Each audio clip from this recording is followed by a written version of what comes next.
Hi everyone, and welcome to WhiskeyObsession.com's introductory series.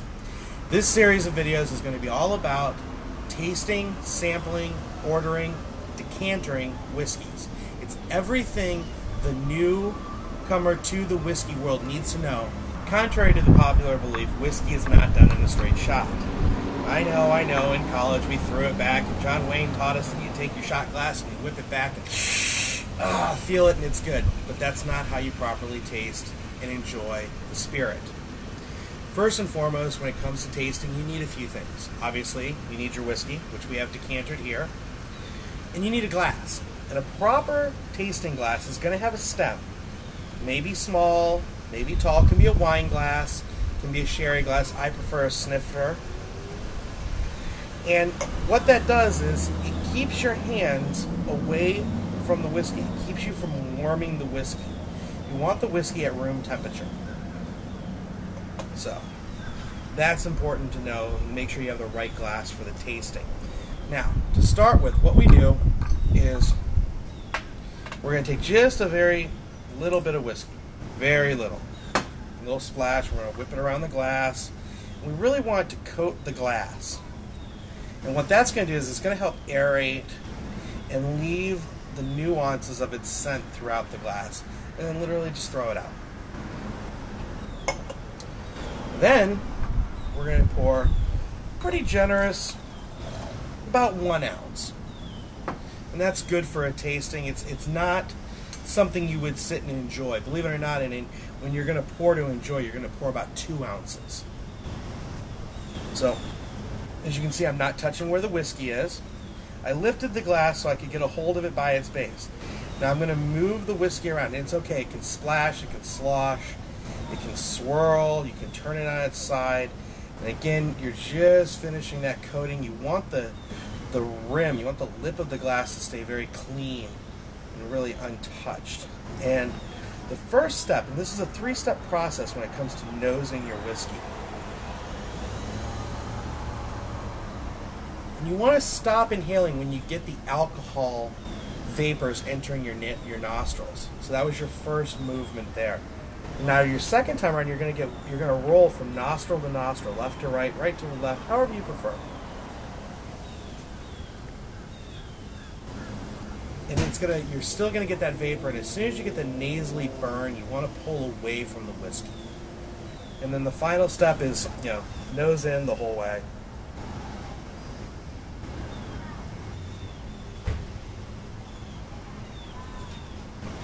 Let that burn and enter your nostrils. You want to feel the vapors. What that's going to do is it's going to let you know how strong the whiskey is and how much water you're going to have to add to it. And yes, you actually do add water to whiskey. Whiskey should be drank at about 35% alcohol, about 70 proof. Now, most whiskeys are 80 proof or higher. And so the water brings it down. It helps dilute it and lower it to that comfort zone for you. So, here we go. We're going to take a little bit of distilled water. Now, this is an Evan Williams. So this whiskey is actually 86 proof. We're going to add just a little bit of water. And now, I always recommend if the whiskey is under 12 years of age or younger, always add whiskey. If it's water to the whiskey. If it's over 15 years of age, never add it for the initial taste. And again, we're picking it up. We're going to grab it by the base so our hand does not touch cup or add warmth to the whiskey. Yes, I am sitting outside because I enjoy my whiskey on my veranda. And I get the scent there, and there's a little bit of a dilution, which you'll be able to smell. Now, the first taste, what you do with the first taste is you let it enter your mouth. You want to move it around in your mouth. In Kentucky, they call it a Kentucky chew. You want to move it around from the first part of your tongue to the center, underneath, to the back, and move it across inside your mouth. So we're going to go ahead and do the Kentucky chew here.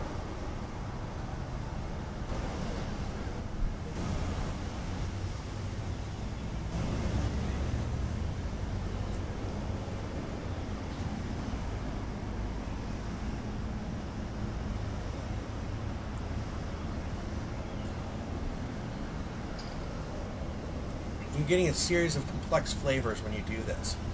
Now, if the whiskey bites you, it's too strong for you, add a little more water.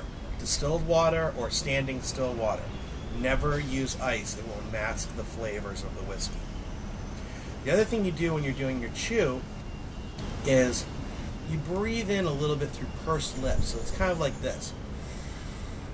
And that's going to allow some air to enter, and it's going to create an explosive effect of the flavor. So you're going to get them all along your tongue. Now, we're not going to get into the complexity of flavors in this video. We're just going to walk you through the basics. So here we go. We're going to do another taste. We're checking. Notice all the time I'm moving it. I'm looking at its color. You want to see the color. You always want to note its color.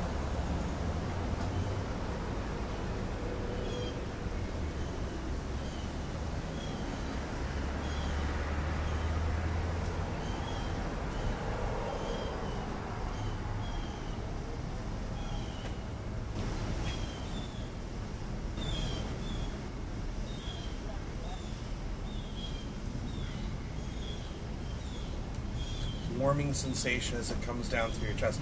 That you want to feel. You don't want it to bite and burn your throat though. You want the warmth. Again, if you get the bite and the burn, add a little bit more water to it. Again, this is all proper tasting. So this is if you're invited to a whiskey tasting or if you want to host one, this is how you do you properly taste it. We're going to go into some other videos on decantering, ordering, and how to order in a bar if you want to try something new and you're afraid of what you may be ordering. So it takes about 2 to 3 sips to really get the complexity of the flavors, because each time you taste it, you're going to get something different. You're going to get something, it may even be a sweetness that you didn't expect. So this will be my third sip with it. Again, the color, the viscosity, very important. And as you go to take the sip, inhale, breathe it in, nose it a little bit more.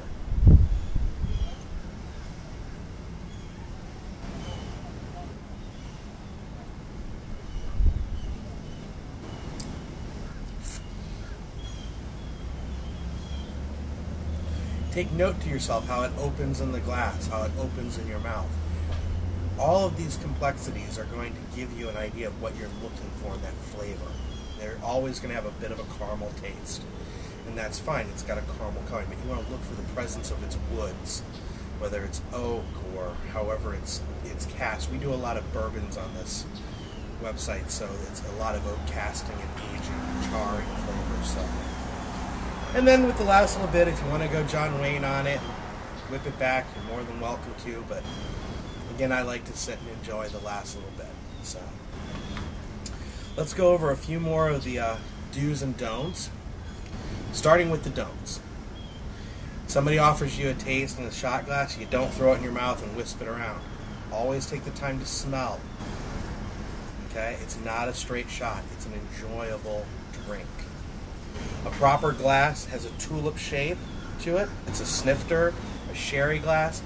You can even use a wine glass if you're in a bar or a restaurant and you need a glass to sample something in. But I always recommend finding a glass you're comfortable using. I like a large snifter. Do not ever add ice for a tasting. You may decide that you like what happens to some of the flavors, that the ice masks them. That's fine when you're drinking the whiskey. When you're tasting it, do not use ice. Always use distilled water or still water. Never ever use sparkling water. The old scotch and soda of the 70s, that fad is long since gone.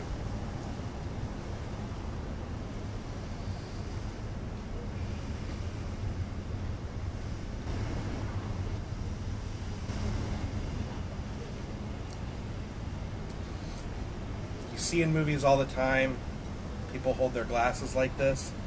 Never hold your whiskey glass like this. That's something you do with cognac because you want it to be a little bit above room temperature. You want the warmth from your hand. Always hold above or by the stem. Also, you want to keep the whiskey moving. So when you're sitting and talking with somebody, keep it moving. You see wine connoisseurs, or sommeliers as they're called, Do it all the time. And there are whiskey sommeliers. And as the glass is sitting somewhere, they will keep it moving. And that keeps the aeration through it. One, it's going to help limit the bite, too.